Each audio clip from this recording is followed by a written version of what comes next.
रोज दहशतगर्दी के वाकयात हो रहे हैं, कीमती जानें ज़ाया हो रही हैं। आग और पानी का खेल मजीद साथ नहीं चल सकता। ठोस फैसले का वक्त है, बस बहुत हो गया। हमें दहशतगर्दी का सर कुचलना पड़ेगा। अगर दहशतगर्दी का मुकम्मल खात्मा ना किया तो अमन के लिए कुर्बानियाँ रायगा जाएंगी। वज़ीर आज़म शहबाज शरीफ का वफाकी काबीना इजलास से खिताब। कहा, खवारिज हमसाए मुल्क से आकर पाकिस्तान में फितना फैलाते हैं। जिस मुल्क ने इज्जत दी उसके खिलाफ ही दहशतगर्दी की जाती है। दोस्त नमो दुश्मन इस मुल्क के खिलाफ लड़ रहे हैं जिसने उन्हें पनाह दी।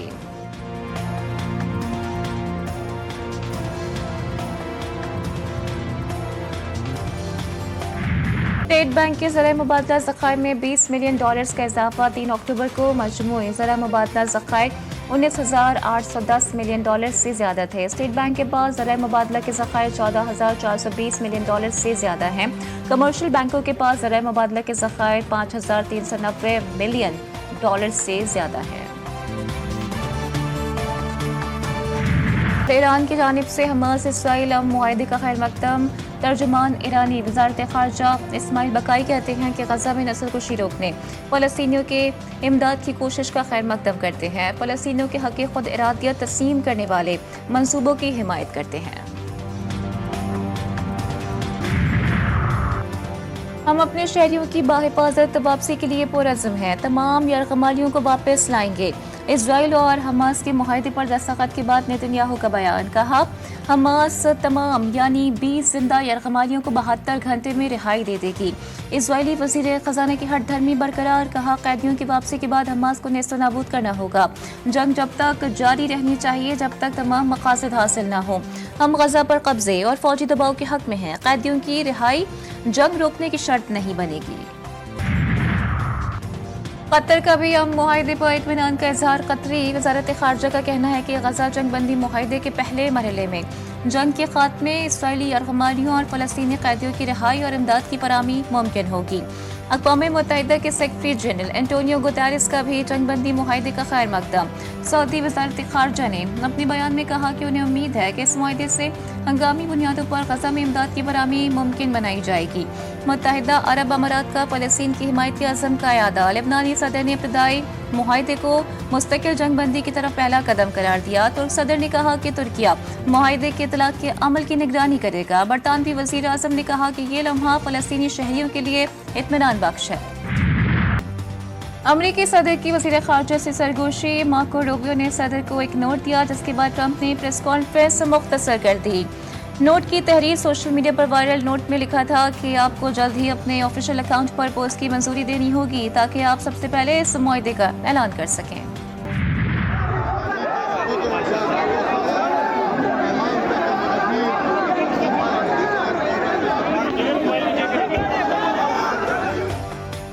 इजरायली हिरासत से रिहाई के बाद सेनेटर मुश्ताक अहमद पाकिस्तान पहुंच गए। मुश्ताक अहमद गल्फ एयरलाइन की परवाज से इस्लामाबाद एयरपोर्ट पर पहुंचे। इस्लामाबाद एयरपोर्ट पर शानदार इस्तकबाल, सैकड़ों अफराद मौजूद थे।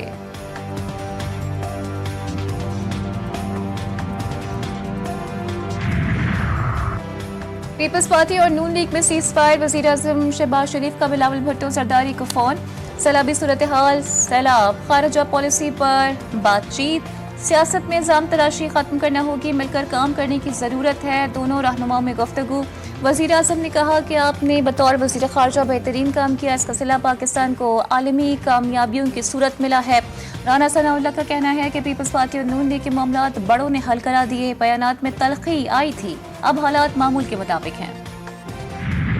मुट्ठी भर दहशतगर्द, इनको सहूलतकारी मिलती है जेल में बैठे हुए शख्स से जो दहशतगर्दों का चीफ स्पॉन्सर है, जिसने पहले भी अपनी हुकूमत के दौरान दहशतगर्दों को वापस लाकर सेटल्ड एरियाज के अंदर बसाया। अली अमीन गड्डापुर से रंजिश ये थी कि तुम दहशतगर्दों की ठीक तरह से सहूलतकारी नहीं कर पा रहे, तो ये जो सुहेल अफरीदी को लाया गया है ये इसलिए लाया गया है कि दहशतगर्द और उनके सहूलतकारों को मुकम्मल तौर पर सपोर्ट किया जाए।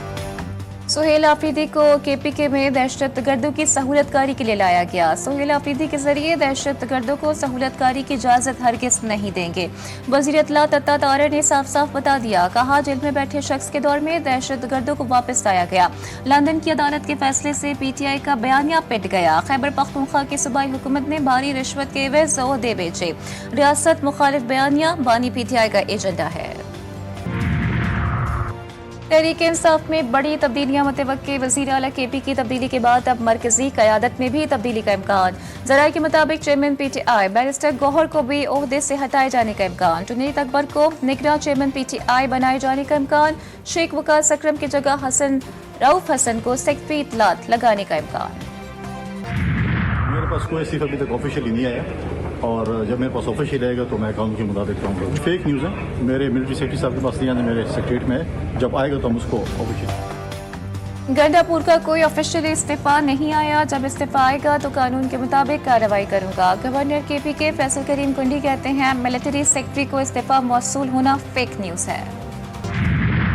अली अमीन गंडापुर का इस्तीफा अंदरूनी कहानी GTV न्यूज़ सामने ले आया। बैरिस्टर गौहर के मशवरे पर अमल न करना और अलीमा खान की शिकायत लगाना अली अमीन गंडापुर को महंगा पड़ गया। बैरिस्टर गौहर ने अंदरूनी ग्रुप बंदी और अलीमा खान की मदाखलत से तंग अली अमीन को बानी चेयरमैन को शिकायत लगाने से मना किया था। करीबी रफ़्का के रोकने के बावजूद अली अमीन गंडापुर ने बानी PTI से मुलाकात में खुलकर बात की। अली अमीन गंडापुर को ओहदे से हटाने का फैसला 3 रोज पहले तय हुआ। पिछले 40-50 साल से यहाँ पे मिलियंस ऑफ अफगान रिफ्यूजीज बैठे हुए हैं। उनकी पाकिस्तान के साथ कोई एलिजियंस नहीं है, पाकिस्तान के साथ कोई वफादारी नहीं है। बड़े बड़े अमीर बिलियनियर जो हैं वो अफगानी यहाँ पे आके हो गए हैं और वो जिस थाली में खा रहे हैं उसमें छेद कर रहे हैं। जिस मुल्क से, जिस सरजमीन से उनको फायदा मिल रहा है उस मुल्क के साथ दुश्मनी कर रहे हैं। दहशतगर्दों के लिए अब कोई रियायत नहीं। अफगानिस्तान को भी पैगाम दे चुके हैं। वज़ीर दिफा ख्वाजा आसिफ का कौमी असम्बली में इज़हार ख्याल कहा, चाहे हमारी सरजमीन पर हो या अफगानिस्तान की, पनाहगाह देने वालों को मिलकर जवाब देना होगा।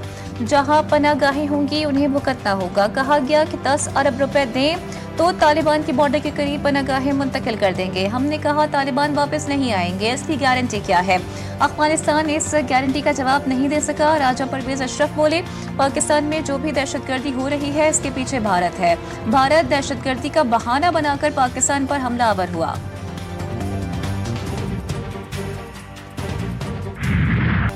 यूट्यूबर आदिल राजा के ब्रिगेडियर रिटायर्ड राशिद नसीर के खिलाफ इल्जामात बेबुनियाद करार। बरतानवी अदालत ने ब्रिगेडियर रिटायर्ड राशिद नसीर के हक में फैसला सुना दिया। बरतानवी अदालत ने आदिल राजा के इल्जामात बेबुनियाद और हतक इज्जत करार दे दिए। बरतानवी अदालत का आदिल राजा को हर्जाना और अदालती अखराजात अदा करने का हुक्म। जज रिचर्ड स्पेयरमैन ने कहा कि आदिल राजा के दावों के कोई शवाहिद नहीं मिले।